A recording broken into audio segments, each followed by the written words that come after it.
حضرت سہل بن سعد سعدی رضی اللہ تعالی عنہ صحابی رسول روایت کرتے ہیں، بخاری شریف کے اندر حدیث پاک ہے کہ ایک مرتبہ آقا تاجدار کائنات صلی اللہ علیہ وآلہ وسلم کسی قبیلہ کے ہاں صلح کرانے تشریف لے گئے۔ کسی قبیلے کے اندر کوئی جھگڑا ہو گیا تھا تو آقا علیہ الصلوۃ والسلام وہاں پر تشریف لے گئے ان کے درمیان صلح کروانے کے لیے۔ تو اتنے میں مسجد نبی شریف میں نماز کا وقت ہو گیا۔ مؤذن نے اذان دینے کے بعد حضرت سیدنا ابو بکر صدیق رضی اللہ تعالیٰ عنہ کی خدمت میں عرض کیا کہ آقا تاجدار کائنات صلی اللہ علیہ وآلہ وسلم ابھی تک تشریف نہیں لائے، آپ امامت کرمائیں۔ تو حضرت سیدنا ابو بکر صدیق رضی اللہ تعالیٰ عنہ نے امامت شروع کی۔ صحابہ کرام مقتدی تھے، یہ نماز شروع ہو چکی تھی، اتنے میں آقا علیہ الصلوۃ والسلام تشریف لے آئے۔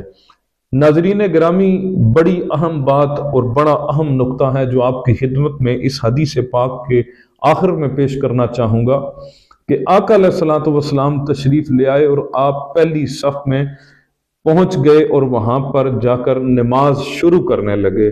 اتنے میں صحابہ کرام نے زور سے اپنے ہاتھوں پر ہاتھ بجانا شروع کر دیے۔ یہ بڑا عجیب معاملہ تھا۔ مسجد نبوی صلی اللہ علیہ وآلہ وسلم کے اندر صحابہ کا ادب، صحابہ کا عشق اور آقا علیہ الصلوۃ والسلام کی محبت کی انتہا تھی کہ حضور تشریف لائے ہیں اور صحابہ کرام نماز کے دوران آقا کی جانب دیکھ رہے ہیں۔ نماز ٹوٹتی نہیں ہے۔ علامہ اقبال فرماتے ہیں، شوق تیرا اگر نہ ہو میری نماز کا امام، میرا قیام بھی حجاب، میرا رکوع بھی حجاب۔ تو حضرات گرامی، جس لمحے صحابہ کرام نے ہاتھوں پر ہاتھ مارا تو حضرت ابو بکر صدیق رضی اللہ تعالیٰ عنہ متوجہ ہوئے کہ پیچھے سے آواز آ رہی ہے۔ حضرت سیدنا ابو بکر صدیق رضی اللہ تعالیٰ عنہ نے مڑ کر دیکھا تو آقا علیہ الصلوۃ والسلام پیچھے جلوہ گر تھے۔ آپ اپنے مصلی امامت سے پیچھے ہٹتے ہیں تو آقا علیہ الصلوۃ والسلام ہاتھ سے اشارہ کرتے ہیں، یعنی ابو بکر نماز جاری رکھو۔ حضرت ابو بکر صدیق رضی اللہ تعالیٰ عنہ تعظیم مصطفیٰ کریم صلی اللہ علیہ وآلہ وسلم کی خاطر پیچھے آ جاتے ہیں۔ آقا علیہ الصلوۃ والسلام پھر آگے چلے جاتے ہیں، نماز حضور پڑھانا شروع کروا دیتے ہیں۔ جیسے ہی نماز سے فارغ ہوتے ہیں، حاضرین گرامی، یہ ایسا منظر ہے جسے بندہ بار بار پڑھتا رہے، بار بار سنتا رہے، بار بار اس لمحے کا تصور کرتا رہے تو یقین جانے اس کی ایک عجیب روحانی لذت حاصل ہوتی ہے جس کے دل کے اندر ایمان کا ذرہ بھی موجود ہے۔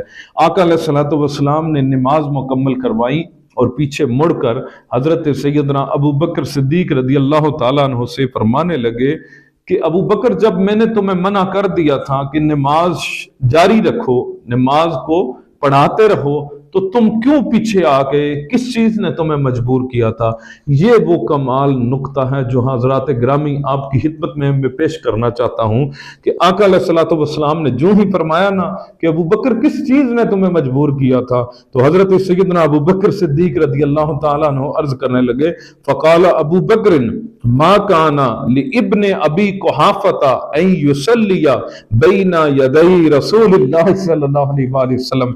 حضرت سیدنا ابو بکر صدیق رضی اللہ تعالیٰ عنہ عرض کرتے ہیں، یا رسول اللہ صلی اللہ علیہ وسلم، ابو قحافہ کے بیٹے کی کیا مجال کہ وہ حضور نبی اکرم صلی اللہ علیہ وآلہ وسلم کے سامنے امامت کروائے۔ اللہ اکبر!